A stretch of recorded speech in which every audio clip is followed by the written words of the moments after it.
Hi guys, and welcome back to another DrAce video, and today we're going to be playing MotoGP 21, and we are here in the Sachsenring for round 4 of our Red Bull Rookies Cup. It's time for the German GP. So here we are then, starting at the back of the grid. If you've not followed the videos from earlier, just to let you know, the challenge is we're going to be starting from the back of the grid and only using power setting 1 against 120% difficulty AI. So here we go then, going into the first corner in just a moment's time, starting from the back of the grid. This one should be one hell of a ride. Up to the right hand side, you're getting super close to the back of Buchanan there, almost touching the rear as we go into the left hand side of the number 14, and now up onto the left hand side once again for the many left hand turns of the Sachsenring. Now onto the right hand side for Omega. We might be able to sneak up on the inside of the number 13, just ahead of Blues Carnage. Oh my goodness, absolute massive carnage. Numerous riders down there. Didn't see exactly who it was. I just seen a couple of Red Bull KTMs was getting thrown all over the place there. Goodness me, what a start to this Grand Prix. Carnage already. Buchanan was the big winner there. He moved up from the last position all the way up to 19th, so good start for the Aussie, even though the Red Bull KTMs were thrown to the scenery just a moment ago. But we now move up the inside of the Aussie, and now to the left hand side, just ahead of the Frenchman Plonks. Of course, wasn't here for much of the Red Bull Rookies Cup last season, but we now dive on the inside of the number 48, and now to the right hand side. What a great start for us. I know we were rather fortunate with that carnage, but also at the same time we lost time due to the nature of that corner. And going into Omega, that crash there would have really been dangerous for a lot of riders, ourselves included. But now, next on our list is Lunetto, as we now move up on the inside of the Italian, the number 58, and go up behind the fellow Brit, Scott Ogden. So going up behind him, of course, doing really well in Moto 3 in real life as we get onto the rear of the number 19. Just quite can't get up to him. Just enough to pick up a bit of slipstream, but also at the same time, just enough to get past as well. We're going to take a wider line going into the first corner here. I like to break really wide, then bring it in nice and tight. And by doing so, we got the inside of not just one, maybe two, kind of two. We're still there as we get pushed wide a little bit. Oh, forced to lift it up against the number 95. It's a name I really struggle to pronounce, but Vieja, like Xavi Vieja. I'm sorry, I'm not entirely sure how to pronounce that name. But anyway, moving on from that, because we do have Matteo Batelli on the right-hand side, which we're going to try and slot our KTM up on the inside. Getting to the left-hand side, we certainly do. Now we have the Indonesian ahead of us, Mario Angie, keeping him in our sights, and we should be absolutely fine. But running it deeper there, going into the left-hander, one of many left-hand corners here in the Sachsenring. So do not forget, guys and gals, this is a 5-lap sprint. So we really need to keep on putting on the pressure and trying to get past some of these slower riders, because we have to be fighting. Bear in mind, this is only a 7-round championship, so we need as many points as possible. And considering that Daniel Holgado, David Munoz, and also Daniel Munoz, got so many names with D's in the Red Bull Rookies Cup, whereas our championship contenders right now and protagonists up there right now. So we'll try and get past a few of the riders going to the left-hand side here. Really can't position the Red Bull KTM. Pushing wide there is Diogo Moreira, of course the young Brazilian who's getting involved. As we cross the line, we are the fastest man on track.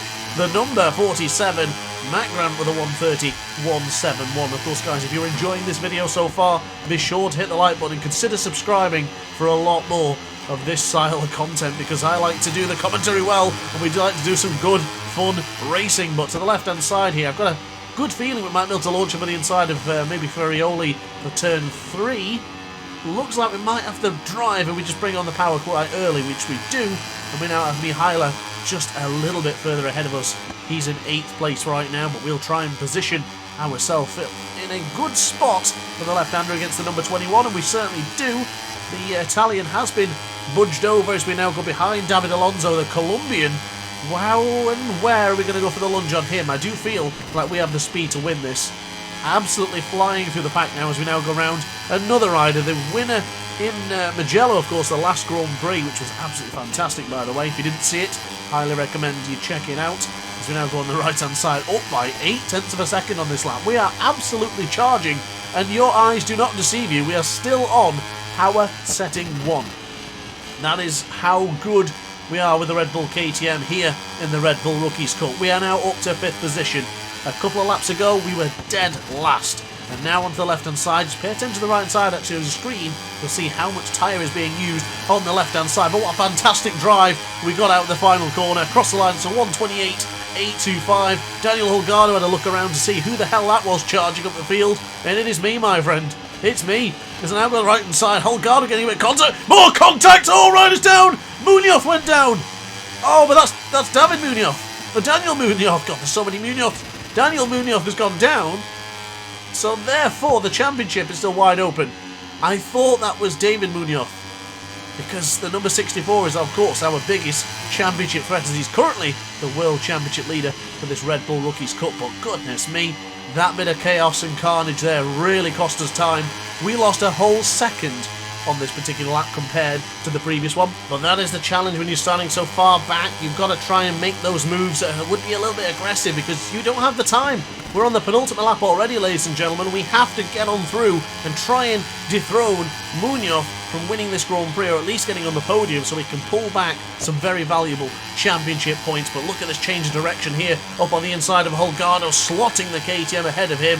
That was beautifully done. Absolutely wonderful, as we now position ourselves to the left-hand side. Scything our way through the pack is what we enjoy to do, but now we're going to have to be smart.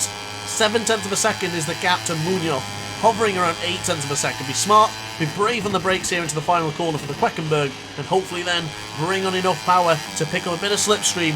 Go for my patented style, going into turn 1 with the wider angle and then chucking it on the inside. We could very well be having a scrap with these two riders up in the front position right now. The two Spaniards, Ortola and Munoz, are going neck and neck. Ortola has been demoted to second position, but Munoz, the championship leader, is looking for those extra couple of points to extend his championship lead against Grant, and not only just Grant but Ortola as well.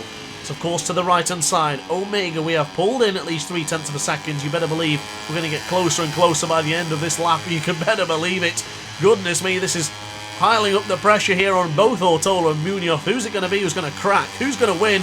And who is going to miss out? I think we're all going to get on the podium, because Milan and Holgado, Uriarte, they're all further away.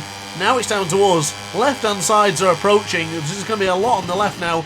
My tyres are beginning to struggle on both the left rear and the left front as we get a bit of contact with one of the Spaniards. It was Ortola, but Ortola has now moved up to the top position as we get close to the rear of Munoz. Do we get able to get the change of direction? Scything our way through into turn 11. It's going to be neck and neck. All three riders together. Oh my goodness. What a shot that was. All three riders diving into the left-hander for the Saxon curve, down through the waterfall, and now to the left-hand side. Munoz is in the best possible position. I'm losing my voice, but here we go. Into the final corner of the Queckenberg. Keep it nice and tight. Keep it pristine. Get the slipstream too early on the acceleration. I think that's cost us. It's cost us. Munoz's going to win here in the Grand Prix of Germany. Ortola in third position, and Grant takes second. What a race. Ladies and gentlemen, the voice went there just briefly, but thankfully we're still able to finish the Grand Prix. Goodness me, what a race. But looking at the championship standings, we have dropped a further points to David Munoz, and that's not something we wanted to do. Now trailing by 11 points, but Ortola, big winner by moving up to third position, just 22 points behind his fellow compatriot, David Munoz.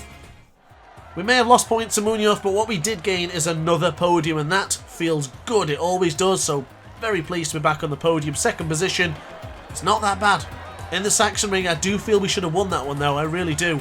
Yes, it got a little bit messy towards the end of the Grand Prix. We had a few moments during it, but I tell you what, it was a bloody good race, and I hope you enjoyed it. Now, if you did, let me know in the comment section down below. Hit the like button and hit the subscribe button for a lot more DrAce content. Thanks for watching, guys, and ciao for now. Oh hi, didn't quite see you there. Good to see you're still here. If this video didn't quite sate your appetite, then why not watch some more DrAce content by clicking the video shown on screen now. Furthermore, if you would like to follow me on social media, you can do so now with the links down in the description. Consider subscribing so you don't miss a single DrAce video.